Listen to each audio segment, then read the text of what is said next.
สบายดีไอ้แก้วเป็นจังใดเมื่อวานนี่คือบ่เห็นเบิดมือไปทางใดไปหาขี้สีไปหาขี้ซีแม่นตอนฝนตกนะก็บ่เคยขึ้นกกใหม่เนาะฝนตกพาลูกไปหาเนาะไปจนหมดมือคอยบ่ได้กินข้าวเมื่อวานนี่ได้ตอนเช้าก็บ่ได้กินตอนค่ำไปหาไก่บ่แม่นบันเคยไปหาแล้วแทบโขกนะได้จากโลเมื่อวานได้โล5กับได้เงินจากพันได้เงิน 45,000บ่ไปจังได๋ลูกกับบ่มีแนวกินก็ว่าโอ้บ่ลำบากก็ลำบากเด้อเอาตะกี้ตะกอนห่อมาลูกมีอยู่ก็เยอะว่ามีผู้เอาลูกอันนี้เจ้าสิบาไปจังได๋เนาะคนชาวบ้านเฮ็ดหยังเขาว่าคือเอาลูกไปตะแข่งผลค่ะแต่งแดดว่าเฮ็ดได้เนาะบ่มีคนเอาก็กล้าไปมันเมื่อเว้นแหละวานนี่ได้เนาะบ่ได้ถือเข้าไปบ่วานถือตอนเช้าก็ให้แต่เด็กน้อยกินมื้อนี้พอกินตอนแรกนี่แหละคือ6 โมงว่าก็ให้แทบโคกบ่เอาแล้ววานนี่ได้ไม่เห็นคนชาวบ้านก็ถามเฮ็ดได้บ่หาสิเอาหยังกินวะแม่นแล้วเด็กน้อยก็บ่จักว่าก็มีเงินบ่มีเนาะเขาจะกินอย่างเดียวแหละตอนแรกยันจุมเจ้าตอนมีเงินน่ะจุมเจ้าซื้อให้ซุเพิ่นกินนะตอนเฮาอยู่กรุงเทพตอนนั้นแต่ตอนแรกๆแม่นบ่แม่นเจ้าเลี้ยงตอนแรกๆเจ้าเลี้ยงลูกแบบว่าเจ้าตามใจแบบแม่นเอาแต่ขนมยั่วเขาแม่นบ่บัดนี้เขาก็เทื่อเฮาบ่ได้ซื้อคนอื่นบัดนี้เขาซื้อเขาให้อันสินะเฮ็ดโรงงานไกลกันแม่นบ่ซึ่ง FC หลายๆคนเขาก็คอมเมนต์มาว่าโอ้มันเป็นน้ำเลี้ยงตอนแรกๆหั่นเด็กน้อยยั่วใส่ขนมยั่วใส่ขนมอีหยังประมาณนี้และเพิ่นก็แนะนำมาว่าให้กินข้าวนั่นแทนอย่างประมาณนี้เขากินข้าวส่วนบากเขาเคยกินแหละคือเก่าเอาอยู่กับข่อยตอนนี้ก็กินข้าวอยู่กับแม่เพิ่นก็กินข้าวก็คือเก่าเนาะจังซี่บ่ได้หลายก็ได้น้อยที่ค่อยอยู่ก็ช่วงนั้นก็เห็นซุมเจ้าก็ฮัดใส่ขนมเกินไปได้แม่นแล้วก็คนในจุดชุมเขาก็ว่าป้าดอกคือซื้อให้หลายแท้อย่างประมาณสำคนมีกินก็จะว่าไปสิได้ส่วนนั้นเจ้าซื้อนะอ้าวเห็นเขาอยากได้ทง10 20ก็ค่อยซื้อเนาะบ่ซื้อเฮ็ดได้มันเขาอยากเอาแหละก็ซะว่าเฮาตะวิตะบอแล้วนะไปตอนตะวิตะบอแล้วเขาจื้อเด็กน้อยเนาะเดี๋ยวนี้นะเพิ่นแนะนำมาว่าให้หลีกเลี่ยงแบบว่าบ่ให้เพิ่นอันนั้นแบบว่าก็บ่ต้องเอาให้นะแต่บ่ซื้อปัดเฮาอยู่กับอยู่ผู้เดียวบัดนี้หายลำบากใจอีกนั่นสิแต่เขาเอาบ่หลายเดี๋ยวนี้ได้เรื่องนี้ลดลงแล้วเนาะแม่นทุง1,000 2,000เขาก็เอาอันนี้ดังนั้นนั่นแหละเขาบอกว่าให้ฮัดแบบว่าให้ฮัดแบบบ่อยากให้เอาหลายนะแต่เฮาน้อยนะขาดขนมนั้นได้แต่ขาดข้าวเราบ่ได้เด้ขาดข้าวกินบางอย่างกินข้าวกับหยังก็นั่นไข่ทอดไข่เนาะไปซื้อไข่เมื่อกี้นี่เมื่อวานนี่บ่พรบ่ได้เข้ามาหาเพิ่นเบิดมื้อเลยพี่น้องเอ้ยแต่ว่าคลิปที่บ่พรลงน่ะเป็นคลิปมื้อวันก่อนพุ่นถ่ายไว้เนาะวันนี้ฝนตกข่อยก็คิดเลือใจป้าเอาลูกเอาเต่าไปพันแม่ก็ไว้จังซี่ข่อยให้ลำบากซ้ำได้เนาะ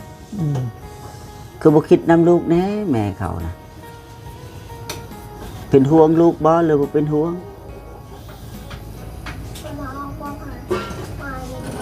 จะเอาไปเมื่อวานก็ตากพ้นบ่แม่นก็ทำคอเบ้ยพุ่นแหละบ่เสือแล้วก็เมยมะแม่นคนแทบชาวบ้านเขาก็เห็นเนาะบ่เอาไปแล้วก็บ่มีคนเอาเนาะเจ้าก็จำเป็นต้องเอาไปบ่อัด4เลยบ่อ๋อตัวรถสิเบียกเพบ่เนาะรถจักรไปใช้แล้วนี่โอ้น้ำมันหมดแล้วกำลังว่าจะขี่ไปตลาดว่ามีน้ำมันสิเอาโคกสิหาเงินซื้อน้ำมันใส่แต่ให้ซีคือเก่าพอได้ซื้อขนมให้ลูกแต่ไม่มีเงินเติมน้ำมัน เงินเทียนประจำรถไทยเบิดแหละ หมดแล้ว อืม เอา2.5 ล้าน2.5 ล้านก็เสียนั่นเสียนี่ก็หมดบัดนี้เส้นเอกร้านค้าเขาตอนน่ะก็สิลงไปก็ไปเสียมื้อนั้นตอนขึ้นมา 3-4 มื้อเงิน2.5 ล้านเบิดเนาะ 2.5 ล้านในรถ500,000แล้วมันบอก อืม 500,000มันนี่น้ำมันเครื่องรถไทยแสนเท่าไหร่110,000บ่เมื่อนั้นก็เป็นล้านปลายแล้วหมดนะ อืม ล้าน5ล้าน6เกือบล้าน8ล่ะ อืม น้าจางเขาขึ้นมาพี่ได้เขามาส่งเมื่อนั้นรถไถเขานะใส่น้ำหมอกน้ำมันมันให้เข้าไปก็อยากได้อีเนาะเงินก็ให้ได้คนละ100,000มันนะ เบิดเลย3-4 เอาฮอด มื้อเงิน2.5 ล้านเนาะ แมน ปา หันท่าว่าเฮาบ่ได้จ่ายนั่นเจนี่แบบเอาไว้ใส่ผู้เดียวก็บ่หมดมันนี่ค่าอยู่กินเท่านี้เล่ร้านค้าเขาได้เงินตั้งไปเสียเขาสั่น จะไปรับร้านค้าคือเก่าเดี๋ยวนี้ เนาะก็เสียมื้อนั้นละมื้อที่เขาขึ้นมา ร้ค้า นะ บ่ อืม แต่ตอนนี้ติดหนี้เท่าไหร่ร้านค้า หันสนางเหลือเท่าไหร่เหลือ 32,000 บ่32 34นั่นแหละ ห้านนั่นเด้ซะ หันตอนนั้นบ่มีเคยเสียมาแล้วร้านสนางบอกก็เป็นแสนแต่เคยเสียแล้วมื้อขึ้นปะอานะมื้อที่ไปว่ารถไทยนะ อืม อันไปเสียจะไหนเนาะเฮาก็บ่มีมึงเอา บ่ให้เอาบ่ได้บ่สิผมบ่พาเพิ่นไปไปสิให้เพิ่นกินแต่ข้าวนี่นะ แต่ว่าเฮาสิบ่มีเดี๋ยวบ่มีกลับอีก บ่มีกลับก็หาจำมังเพชรไปแดกไปมาซั่นนะให้เขาเจ้ากินนี่ฮัดให้เขาเจ้ากินนี่ แต่ว่าปลาแดกก็บ่มีหยังก็บ่มี นั่นแหละเบิดแล้วไปแดก หมดแล้วที่เจ้าให้มานะกดน้อยนะ อืม มาเพชรอีกค่อยซื้อนี่มื้อที่ได้เงินตอนนั้นน่ะ เบิดไวแท้ บ่จักข่อย คนเอาไปบ่ นับแต่ซากข่อยสิตำบักพริกตอนนี้โอ้ย เอาแล้วสักกระเบือก็เสีย อ้าว เป็นได๋ล่ะไผเอาไปแล้ววันนี้ บ่จักโอกาสมันย่างไปตลาดแล้วป่ะ อืม เคยตำคนมือเนาะมื้อนั้นมื้อ ไม่ สิไป ลืมบ่ บ่นะมื้อค่อยขึ้นเอารถไถน่ะลงไปพุ่นในนี้ค่อยไปซาก หลักฮอดซากบัดนี้ โอ้ก็ว่าไปทุกสิ่งทุกอย่างแล้วบัดนี้ โคกยังบ่ ยังมีโคกบ่มีสากมีสากบ่มีโคกก็หมดกับบัดนี้ ก็บ่มีนักตำบักพริกแต่ตอนนี้ เด้หาตัดเอาไม้ท่านเนี่ยเฮ็ดเอาไม้ ติไม้แหละฉากดีๆเนาะ อยู่กระท่อมเขาก็ยังเฮ็ดเอาเองได้แต่มีคนหนึ่งท่วงว่าโอ้ยซากกระเบือก็ซื้อเนี่ยกว่าเขาบอกเอา เอาก็บ่มีเงินซื้อเนาะ ซื้อบ่ซื้อก็ไม่คือกันเนาะ ช่วงมันบ่มีก็บ่มีอะไรใด แม่ มื้อนั้นบ่พรก็เฮ็ดซากกระเบืออีหลีมื้อนั้นบ่ล่าดอกท่วงโอ้ยซื้อน่ะกว่า10,000หั่นว่าบ่พรก็ยังเฮ็ดเอาปัจจุบันนี่ก็อยากซื้ออยู่ดอกค่ะมันยังขาดเคินเนาะ แม่นไผไปอยากได้ของดี ช่วงมัน แต่ต ขา อ ด น เคิน มัน ขาด วิ่ง เคิน ก็ใส่ของเก่าก่อน บ่แม่นเว้าเด้อพี่น้องไอ้ช่วงบ่มีก็บ่มีอะไรเงิน อ้าว จนไปยืมกินนั่นนี่ตอนนี้บ่พอก็รับบ่ล่าอยู่ได้รับล้านหนึงไปใช้ล้านหนึงก็ได้แต่4-5มื้อหนึง น่ะ ตอนนี้ก็ยังเหลือ 2-3 แสน เจ้าพอดีเหรอคอยดิ เออ ล้านหนึงค่อยรับแล้วนะล้านหนึงแหละตอนนี้ยังเหลือเงิน3แสนกว่าค่อยใช้ไป5มื้อเลยฮะ น่ะ ป้าดอกก็บ่แม่นเว้าดอกมันเงินมันลายซื่ เอา อ เจ้าให้ผู้เดียวคอยทั้งลูกอ้าว3 คนทั้งพ่อทั้งลูกบัดนี้เด็กน้อยบัดนี้ยามเขาจะกินก็บ่คือคนใหญ่เนาะเฮายังอดได้เวลารถมา ๆแม่นอยู่แม่นอยู่ อ้าวบ่มีเงินเขาก็ให้มีเฮ็ดได้เฮาบ่มีเงินบ่มีเงินเด้อบ่ซื้อดอกเก่าโล แปลว่าบ่พาเขาไปห้านค้าได้บ่จะแบบขี่กายไปหรือว่าไปธุระกันนะ ไปตลาดก็เฮ็ดได้ไปฮอดใส่ก็ให้แต่แวะตลาดนะคะก็เด็กน้อยเนาะคอยจักสิว่าจังได๋ กับแบบหลีกเลี่ยงแบบฮัดเขาบ่ให้กินสิ บ่กินก็คนแบบมันเว้านั่นแหละพอดีเฮามัน อดบ่ไหวจังได๋ ทำบ่ต้องแวะห้านค้านะแบบเลย บ่แวะสุดไปใส่ก็แล้วแต่ไปบ้านผู้ใดก็จะน่ะก็จะกินแต่ขนม เพราะว่าหลายๆคนก็ว่าเจ้าหาฮัดให้ลูกกินขนมว่าบ่ได้ มื้อนี้เขาเคยกินตะกี้แต่ก่อนมันบ่ฮอดปานนี้น่ะ นั่นแหละเฮาก็ อืม ช่วงเฮาบ่มีเฮาก็ฮัดบ่ให้เขากินแหละ แม่น จักสิว่าใด มีแต่ไปป่าค่อยไปโคก ๆอืม ก็ไปไกลพาเขาคิดแบบไปหากระซอกระซีไว้นั่น คือมื้อละแสนนี่บ่ต่ำแล้วพี่น้องเอ้ยอันทางคือบ่พรนี่การใช้เงินมื้อละแสนอันนี้ขั้นต่ำสุดเลยนี่มื้อละแสนตกอยู่เดือนหนึงก็3ล้าน ถ้าคอยอยู่ผู้เดียวบ่ฮอดแสนหนึ่งรัดลูกอยู่ตอนนี้พี่มีบ่มีก็บ่ฮอดแสน มื้อละแสนนี่บ่ต่ำการใช้เงินของบ่พร แต่ให้แบบการจะเป็นมันก็กว่า อืมเพราะว่า ก็ แต่ละ ชื่ มื้ อ อ ว่าบ่ฮอด เฮา มื้อละ กิน แสน สามคาบเด้เฮากินสามคาบ คือบ่พร1ข้าวก็จริงแต่ว่า1ข้าวแต่ว่าซื้อกลับมื้อละแสนนี่บ่ต่ำ คอยเมื่อคืนนี้ไปหาจับเขียด ได้อยู่ เก็บ บ่ ห้อยเล่นเรือบ่ละจักโตในหันเขียด นั่นแหละซึ่ง กับเก็บห้อยอยู่นี่ ทางผู้ใหญ่ใจะดีเพิ่นก็อยากให้เจ้าหาเยียงหาหยังซั่นแหละเฮ็ดคือแต่เก่านะหลายๆคนก็บอกว่าให้ตัดสินใจซะจากเมียเจ้าก็ว่าได้เรื่องเมีย เอาก็เสียเงินคอยก็แล้วไป ก็คือจะได้เงินคืน แม่นค่าคอยแต่งเขาเนาะ ถ้าได้เงินคืนนี่เจ้าก็สิป้าบ่สิบ่ แม่นถ้าวิทย์ก็วิทย์เลยให้คอยเงินแล้วก็แล้วไป ก็ค่าแบบว่าคืออยู่ทั้งพี่เนี่ยเวลาพายได้พายหนึ่งไปก่อนต้องเสียเงินให้พายนั่นเนาะ แม่นบัดนี้เฮาก็แต่ง แต่ประยักคนหลาย คนลาวก็คือกันนั่นแหละ น่ะเนื่องมานี่ผู้หญิงโตะนี่จักเฮาแหละเฮาสิเอาเท่าไหร่ก็สิพิดโทษไปอยากได้เท่าไหร่เฮ็ดได้ก็แล้วแต่คอย แล้วก็ โอ้ สิ ว่าเฮาผิดตะกี้แต่ก่อนเฮาก็ยอมรับตอนจะไปคุยกันก่อนเว้นนั้นเฮาก็ส่วนว่าเขาดองเถื่อก็บ่ได้เสียก็มีนี่อันนี้ไปว่าจากหน้าว่าจากหลังโหว่าเฮาผิดมันว่าขอยก็ยอมทุกสิ่งทุกอย่างเนาะตีแต่ก่อนฮอดปานนี้แล้วตอนจะไปได้ซะให้เจ้าดีที่สุดนี่จะเอาลูกไปผู้หนึ่งก็บอกผู้หนึ่งนั่นบอกก็คิดไปนั้นให้ยอดปี2 ปีจะกลับมาเอาคอยก็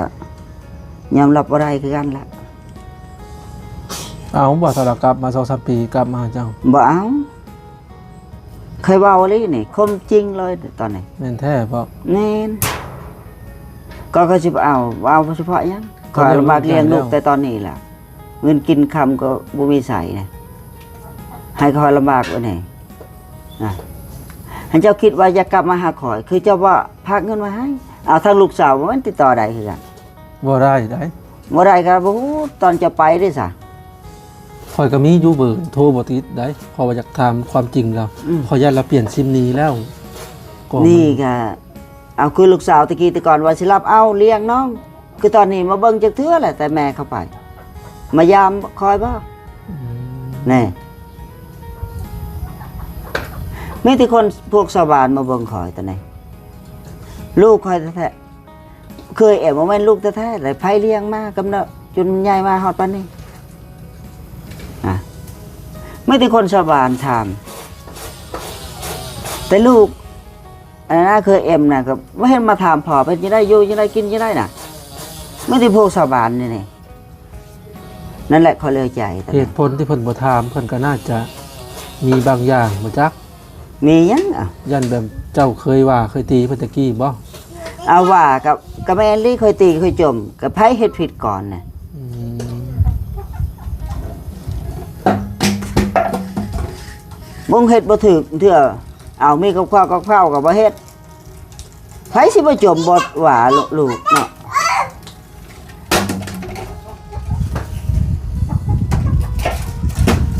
เอามาน้ำเอา ผัดบรายญาติพี่น้องมาข้าวน้ำเอาก็บ่หาให้กินก็เฮาบอกอย่างเดียว ตอนบอกจำได้อยู่มื้อก่อนมื้อนึงเฮ็ดได้2-3มื้อก็ไปแล้วคนละอย่างล่ะ หรือว่าเขายังเป็นวัยรุ่นแล้วเขายังบ่ทันอยากเฮ็ดบ่ โอ้คนอื่นด้วยซะ ค่อยว่าเขายังเป็นวัยรุ่นอยู่เขาบ่อยากเฮ็ดได้นอกจากว่าคนแบบมีครอบมีครัวแบบนั้นแบบรู้จักต้อนรับแขกอันนั้นอีกอย่างหนึง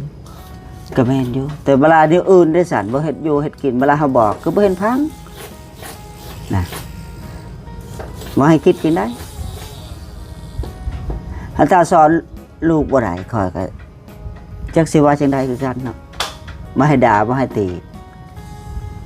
เอาเฮ็ดผิดยังก็ยังบ่วิดพอคือเก่าน่ะยังให้พอสอนได้สอน ช่วยเรื่องได้ไอ้แก้ว เอาสนุดบาปผิดบ้านผิดเมืองเนาะอ้าวยืมนั่นยืมนี่ก็ค่อยเสียให้เขาตอนขึ้นเพียงได้สั่นเงินเดือนคือมื้ออื่นมื้อเด้อสิออกยักมื้อแล้วค่อยอีกภาคให้ 3,000 พันลงไปอีกก็มื้อหนึ่งตอนลงอยู่กรุงเทพนั่นตอนอยู่เพียงน่ะกระทำมันรถบ่เสือเกินคอยนั่นแหละคอยว่าคือบ่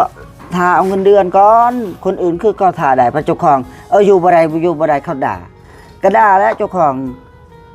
บ่เฮ็ดเนาะตามเขาบอกแม่นบ่ การไปเฮ็ดงานนี่ถูกด่าเป็นปกติอยู่แล้ว เอาให้เขาตั้งใจเฮ็ดนี่เขาบ่เว้าดอก พิอยู่ใส่บ่ให้เขาบอกบ่ให้เขาสอนนี่คืออยู่กับพ่อแม่นี่พ่อแม่แท้ๆคือแม่มันบอกยังบอกบ่ได้คนอื่นได้ดิซะ การที่เขาไปเฮ็ดงานนี่ถูกด่าถูกห้าอยู่แล้ว ให้เขาเฮ็ดปกติคือตามเขาบอกในเขาบ่ด่าดอกเอาเดือนหนึ่งยังเถื่อ คือบาง 2-3 เทื่ ค อน ก็เฮ็ดจะเตื้อยจะใต้นะเฮ็ดงานนะบ่พรเห็นแล้วบ่พรไปเห็นคนเขาไปซื้อเครื่องนี่ไปซื้อเครื่องพนักงานในจุดชุมนี่แหละซ่าเลย บ่แม่น เฮา เว้า บัดนี้เฮาพาวเด้เฮาบ่อยากเว้าว่าลูกค้าเนี่ย คนเฮาพาวนู่นจับ แห้ง ทุ เฮ็ ก ด อย่างก็เตื้อยเอาโกย น่ะ บ่พรว่าอันนั้นน่ะ เจ้าของเขาบ่ได้สั่งงานบ่ได้บอกงานบ่ว่าให้ไปพาในเวลาเป่าพา ยังคิดคือกันเฮาเป็นพ่อแม่เขาบ่ให้เฮาเว้าสิเฮ็ดอะไรซั่น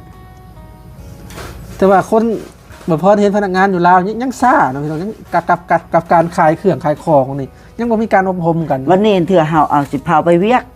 ไปเฮ็ดนั่นเฮ็ดนี่เฮาก็อยากได้ไว้มื้อนี้เขาให้กู เตื้อยเพื่อสิมัด เพื่อสิได้เพราะว่าเพื่อสิแลเป็นชั่วโมง มัดไข่มันยังกะซ่าโอ้ยอยู่ไทยน่ะปุ๊บปับได้ไปเฮ็ดงานน่ะ ทางเฮ็ดงานไว้ได้ทางเจ้าบ่ไหวมันนี่บ่เห็นบ่ลูกค้าถาเอาเขาด่าเลยได้เจเขาตะ เฮ็ด แก่ ปุ๊บปับมัดก็บ่ต้องติดเตื้อยเฮ็ดปึ้งปังนะ ตะแก่เขาเห็นเขาด่าเลยได้ ใส่ถุงยางปุ๊บปับแล้วก็ยืนให้ระบบ น่ะ อันนี้ ค่อยลดย้อมเลย นั่นอันนี้คือกันและก่อนสิเว้าลูกเว้าหยังสิตีเขาไปใส่มาใส่เนาะก็บ่บอกเถื่อเฮาก็แต่ท้าทางพี่อยากกินกอกกินข้าวอยู่คือยุงเทพ อันนี้ก็คือเรื่องราวที่ผ่านมาเนาะ แม่น ที่จะเล่าให้ฟังเนาะ หนู อืม มันนี่เคยพอบ่แม่นก็แต่มันตีข่อยก็บ่ไปเหี้ยเอาคือบ่คิดเจ้าตอนยุงเทพเจ้าเฮ็ดได้ดิจะก็ใส่ข่อยก็มืดอดแล้วเนาะแม่มันบอกแฮงบ่เอาเลยไปใส่มาใส่ก็บ่บอกมันนี่เฮาก็มาแต่เฮ็ดงานเนาะถือเลิกงาน 5 โมงกินข้าวตอนแรกมันบอกเฮ็ดอยู่เฮ็ดกินก็บ่ได้หลายเนาะเฮากับคอกับข้าวมันบอกอยากกินพร้อมหน้าพร้อมตาแม่นบ่ครบลูกครบเต้าอันนี้ไปอยากไปใส่ 7-8 โมงยังบ่เห็นมาโย ก็เลยลงมือในมือนั้นบ่ แม่นข่อยหายบัดนี้ไปใส่ก็บอกเนาะแม่นเขตบ้านเฮามันบอกแน่ไปใส่เอาไปสวอก7ไปซื้อเครื่องอีหยังก็ตั้งบอกพ่อแม่มันบ่ไอ้ถ้าแม่ก็บ่ฮู้ย่อถามคนแถวนั้นก็บ่เฮ็ดมือลงไปตำบิดนั่นมันเคยไปกรุงเทพตอนนั้นพัดไปตอนมาตอน 8-9 โมงใช่ป่ะค่อยไป11ไป11คือบ่บอกให้เขาหาหยังล่ะ เซเว่นไกลปานนั้นผมบ่ น้าเฮาอยู่บ้านนอกเด้แบบเฮาไปเฮ็ดงานก่อสร้างนี่มันบอกโอ้จุดประมาณซ้ำนี่นาท้องหรอบ้า 2-3 โลนั่นแหละ ย่างไปบ่ มี ไกลได้เนาะ น้อยเมื่อนี่คนผู้หญิงเนาะเมื่อมันผู้ชายไปมันบอกกลางคืนสิเป็นไสบ่ห่วงไปใส่ สิไปซื้อหยังก็ต้องบอกพ่อแม่มันว่าเฮาจังบ่อุกใจบ่หาเขาเนาะบางคนบ่เคยไปกรุงเทพนี่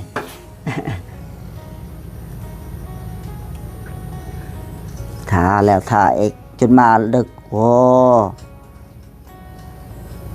คนเฮามันหมูเนาะอยากกินข้าวกับปานนั้นให้สิกินก้อนกับอันนี้กับข้าวกันหน่อยเนาะ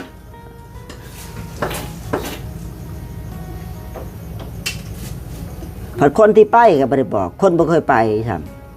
ฉันเคยไปกรุงเทพเคยมาเคยไปก็เพราะว่าเนาะอันนี้จักไปสายทามไผก็ว่าบ่เห็นย่อ เอาก็เลิกงานตอน5 โมง 6 โมง 7 โมง 8 โมงจะกลับมาโอ้เขาว่าจะคอยหายนั่นก็เคยพาออกงานจากงานเก่าจังทึกเขาจับมันเหตุงานกับว่าเดือนรักอยู่นานตอนมันลงมา ก็ว่าเพิ่นไปเฮ็ดงานนี่เนาะ ไม่เห็น คือคนลาวเขาก็ไปเฮ็ดงานอยู่ไทยก็หลายพี่น้องเอ้ยหลายเลยแหละซึ่งบ่พรก็อยากฝากบอกเนาะถ้าว่าไปแล้วก็อยากให้มีอาชีพตัวๆมานำอย่างเช่นตัดผมเสริมสวยก่อสร้างซ่อมรถ สารพัดอาหารอยากให้มีความรู้มาพี่น้องเอ้ยเวลามาบ้าน มีโรงงานอยู่ลาวผู้ใดฮะเขาเคยเฮ็ดแล้วว่าเขาถามเขาเป็นว่าเฮ็ดงานนั้นทีนี้เป็นอันนี้เฮ็ดได้ เนาะพี่น้องบ่อยากให้ไปแบบว่าไปแล้วก็ไปบ่มีจุดหมายปลายทางเนาะไปลิ่นไปยังบ่ได้เงินได้คำอาชีพก็บ่ได้ติดโตมา เถื่อได้เงินแต่แบบเจ้าก็บ่มีคุมหูคือเก่าแล้ว นั่นแหละ เอาบ่เป็นอย่างหนึ่งก็ตั้งเป็นอย่างหนึงเจ้าไปซึ่งบ่พรก็ยังเสียดายพี่น้องเอ้ยเสียดายตรงนี้บ่พรน่ะอยากเข้าถ้าแม่นบ่พรได้ไปเฮ็ดร้านอาหารตามสั่งนี่จัก30 ปีถ้ามานี่บ่พรจะเปิดร้านอาหารอยู่ทั้งพี่ โอ้บ่ฮอด30 ปีดักอาหารตามสั่งนั่นเลย แม่นแต่ว่าเว้า เจ้าเป็นออกหนังสือไว้นี่โอ้ย นั่นแหละ ก็ว่าบ่ฮอดปีก็เป็นแล้ว เป็น อ้าวอลี แต่เสียดายดิบ่พรคิดบ่ออกส่วนนั้นถ้าแม่นว่าเข้าร้านอาหารตามสั่งนี่เรียนรู้เกี่ยวกับน่ะอยู่ประมาณ เครื่ 3-4 อง ปี ปรุงเครื่องอิหยังบ่พอ อืม เฮาบ่ต้องซิมเขาปรุงอย่างเดียว อืม แต่ก็เฮ็ดพอดีกับเฮาโลด เอาจักนั่นนี่อยู่เป็นปีเป็นได อ้าว โอ้ยเป็นเห็ดแซ่บอีก เคยเห็นอลี่ได้เคยกินเนี่ย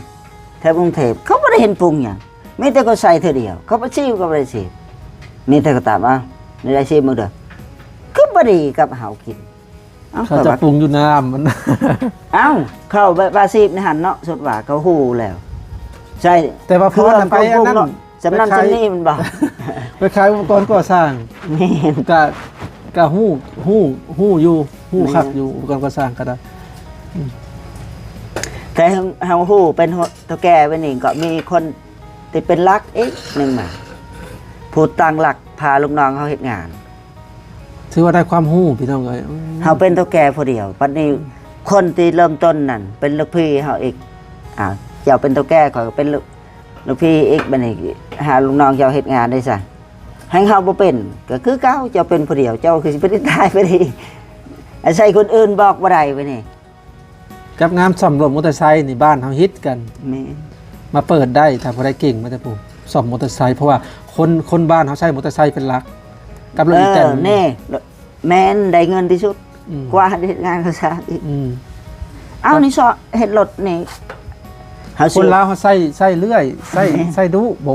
ส่วนไรเป็นหลักนั่นแหละอันดับหนึ่งรถจักร กว่าเฮ็ดงานเขาซะก็ว่าได้เงินเอ้ามันถืออาหารแทบนี่บางหารเขาก็เอาก็แพงบางหารเขาก็เอาถึกอันนี้เคยเห็นนี่ได้จุดซุ่มเฮานี่เขาไปซ่อมมาแล้วรถก่อนบางหาร 2-3 พันบางหารเป็น10ฟุตก็เอาใครบิดนั้นบิดนี้ซื้อเด้บ่ได้เปลี่ยนเครื่องอีกน่ะมันไปคนละอย่างก็เห็นแล้ว ถ้าว่าซ่อมมอเตอร์ไซค์นี่ถ้าว่าพรอันนั้นก็โอเค เอาลูกน้องจาก2 คนก็ดีพอ แล้วบ่พรน่ะจะโปรโมททั้งออนไลน์นํสมมุตินะแบบหาอะไรแบบมาขายให้ไปรุ่น แล้วก็เฮาดีกับเขาปานนี้ลูกน้องเฮาอยู่ได้ เฮาใส่ใจเรื่อง เรื่องบอกคนงานนี่ก็บอกดีสอนดี คืออยู่พี่น่ะผ้าจักรปะ อุปกรณ์บ่ได้โฮงคนผ้าปู้ คอยบ่เอาเลยปานนั้น ปะในขี้ดินนี่เครื่องในหลุดมันเศษขี้ดินทรายเข้าไป มันได้ ที่ ไป จะ ซุ หา บใส่อีก อ่ะ ก็ซ้ำคือเก่า แท้ที่จะหาผ้าห้องสะอาดปะจบดีเป่าล่างน้ำมันดี เอ้าขนาดเฮามาเองเฮ็ดเองเฮายังหาแนวห้องนะ ๆอืม อย่ามันติดกี่ดอกขี้ดินจ้ะว่ะ เครื่องในหลุดยังนอกยังมาว่าได้ อันนี้ว่าคนอื่นของเจ้าของได้ซะว่าสิได้บ่ อืม คิด พอเห็นแล้วปะทุกที่ขี้ดินก็กุ้มปิวใส่ข้างใน เอาสมมติว่าเจ้าเฮ็ดรถเจ้าคนอื่น แต่ถึกรถเจ้าของได้ซะเจ้าบ่หาแนวสะอาดบ่ซะ อืม สิคิดว่าโอ้รถข่อยเปื้อนซั่นๆซี่ๆน่ะยังเว้าเชิญมาลงคนข้างนอกอะไร ว่าเพื่อนเข่งโซ่กับมันมีอยู่อันกาไม้เข่งมันนะแต่ละเบื้องแต่ละหูมันต้องให้มันเพียงกันมาค้นขลาดซ้ายขลาดขวาโอ้ยบริษัท เอา ใจ แพง ราย อีก ละเอียด แต่ละหารเนาะ เข่งโซ่มันมีขันมันเด้ขันมัน โอ้ ให้ ว่ามีขันหนึงมาแต่จุดสุดมาหารนี่บ่แพงหารตัวนั้น จะไปรถแต่ละอย่าง แค่เครื่องสู้ซื่อๆได้เคยไปเข่งมาแล้ว กับหมอคอยมักเป็นหมอปัวคน อืม มัก ปลูกซอมพัดลมบ่นี่อาชีพพวกนี้ได้ขึ้นนี่อยู่พี่นี่ ว่าได้มีบอก บ่มี ซ่อมพัดลมซ่อมทีวีว่าอยากมีเนาะ ให้ถ้ามีนี่พวกพวกนี้นี่ หมอลำเนาะวิทยุ แม่นเจ้า เครื่องเสียง อยากว่าคอย อยาก ว่าซ่อมรถอีกอันนี้จะเป็นนี่ ไม่ได้มีแต่ห้านซ่อมพวกนี้ไม่ได้มี แม่นนี่ ซ่อมอุปกรณ์ไฟฟ้า มีแต่อยู่บ้านคอยน่ะทองมีญาติพี่น้องคอย อืม ทางพัดลมทางโทรทัศน์ทางวิทยุอิหยังเราซ่อมได้หมด คักไปนะ นี่ power เอา amp นั่นนี่ จุดบาทอิหยังเครื่องตายเราก็มีเราก็บอกเขาซื้อให้ ซื้อมาใส่ให้แต่ค่ามือแล้วแต่เขาสิให้เพิ่น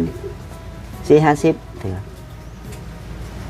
แต่เงินเองเพิ่นซื้อเองอะคือว่าเนาะ มันก็แพงแน่นึง เอาพี่น้องเอ้ยสำหรับคลิปนี้ก็มาพูดคุยกับไอ้แก้วกับประมาณนี้นะพี่น้องซึ่งมาพรกะสิขอตัวจบคลิปเพียงสำนี้ก่อนนะพี่น้องสำหรับคลิปนี้เนาะเอาเป็นคลิปหน้ามาพอกันใหม่เนาะ